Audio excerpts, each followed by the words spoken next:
गुजरात के वडोदरा में Baroda heart institute के विशेषज्ञ डॉक्टर्स ने एडवांस मेडिकल साइंस की ट्रीटमेंट से 41 साल की महिला को नया जीवन दिया है। वडोदरा की 41 वर्षीय महिला छाती में दर्द और सांस की तकलीफ की दिक्कत के साथ बड़ौदा हार्ट इंस्टीट्यूट में भर्ती हुई थी। उनकी स्थिति काफी क्रिटिकल थी। ऐसे में बड़ौदा हार्ट इंस्टीट्यूट के विशेषज्ञ डॉक्टर्स की टीम ने समय रहते निदान कर आधुनिक मेडिकल ट्रीटमेंट का इस्तेमाल कर महिला की जान बचाई है, जिस पर बड़ौदा हार्ट इंस्टीट्यूट के विशेषज्ञ डॉक्टर्स ने जानकारी दी। આ પેશન્ટ જે અમારી પાસે આવેલું એની કન્ડિશન બહુ જ ગંભીર હતી. પેશન્ટનું બીપી બહુ ઘણું ઓછું હતું અને એને મેસિવ હાર્ટ એટેક આવેલો. આવા ટાઈપના દર્દીઓમાં 50% કરતાં વધારે મૃત્યુ થઈ જતી હોય છે. આ કેસમાં આપણે ઇમરજન્સીમાં એન્જિયોગ્રાફી ને એન્જિયોપ્લાસ્ટી માટે પેશન્ટને લીધેલું હતું. એન્જિયોગ્રાફીમાં આપણને ખબર પડી હતી કે જે હૃદયની નળી બંધ હતી એમાં સારા એવા લોહીના ગઠ્ઠા જામી ગયા હતા. એ લોહીના ગઠ્ઠા કાઢવાનો અમે ખૂબ પ્રયત્ન કર્યો, જે આપણી કન્વેન્શનલ પદ્ધતિઓ હોય એનાથી.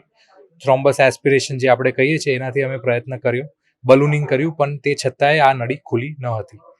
એટલે ઇમરજન્સીમાં ડિસિઝન લેવામાં આવ્યું હતું કે આપણે કોરોનરી મિકેનિકલ થ્રોમ્બેક્ટમીનો ઇસ્તેમાલ કરીશું, જેનાથી અમને ખૂબ જ સારું રિઝલ્ટ મળેલું અને હૃદયનો પમ્પિંગ ઘણું ઇમ્પ્રૂવ થયું. આ કરવા પછી હૃદયનો બ્લડ ફ્લો બી કમ્પ્લીટલી ઇમ્પ્રૂવ થઈ ગયો હતો.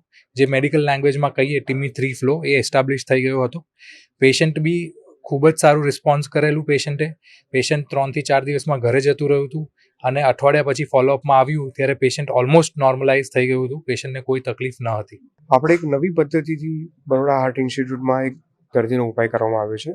જે દર્દી એક મેસિવ હાર્ટ એટેક સાથે આવ્યા હતા અને જનરલી આ પ્રકારના હાર્ટ એટેકમાં દર્દીના કોમ્પ્લિકેશન થઈ, હાર્ટ એટેકની કોમ્પ્લિકેશન થઈ અને એમને જિંદગી જોખમમાં મુકાય એવા ચાન્સ 50-60% આસપાસ રહેલા હોય છે.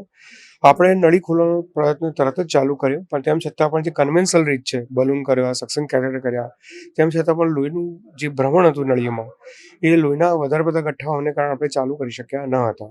એટલે આ સ્પેશિયલ પ્રકારનું જે સાધન છે, જેને પેનિમ્બ્રા સક્શન કેટ આરએક્સ સિસ્ટમ કહેવાય છે, જેનાથી આપણે આ લોહીના ગઠ્ઠા દૂર કરવાનો ટ્રાય કર્યો અને એનાથી જે લોહીના વધારે બધા ગઠ્ઠા હતા તરત જ નળીમાંથી ક્લિયર થઈ ગયા અને નળી ક્લિયર થતાં આપણે સ્ટેન્ટ મૂકી અને જે રુધિરાભિસરણ તંત્ર હતું અથવા જે લોહીનો પ્રવાહ હતો એ પૂર્વવત ચાલુ કરવામાં આવ્યો હતો અને આનાથી દર્દીને ઘણી જ મદદ મળી હતી અને એમનો જીવ બચાવવામાં મદદરૂપ થઈ હતી.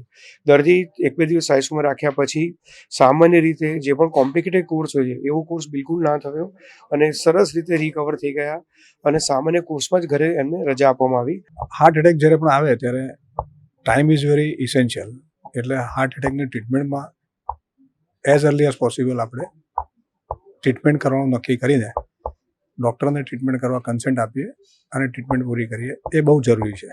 કારણ કે હાર્ટ એટેકમાં એવરી મિનિટ ઇઝ મસલ. એટલે જેટલું આપણે ટાઈમ બગાડીએ એટલું હાર્ટને ડેમેજ વધતું જાય અને એકવાર થયેલું ડેમેજ પછી ગમે તે રીતે રિકવર થઈ શકતું નથી. એટલે ખરેખર જો ઇમરજન્સી હોય અને હાર્ટ એટેક હોય તો આપણે તાત્કાલિક એની એન્જિયોપ્લાસ્ટીથી સારવાર કરવી બહુ જરૂરી હોય છે.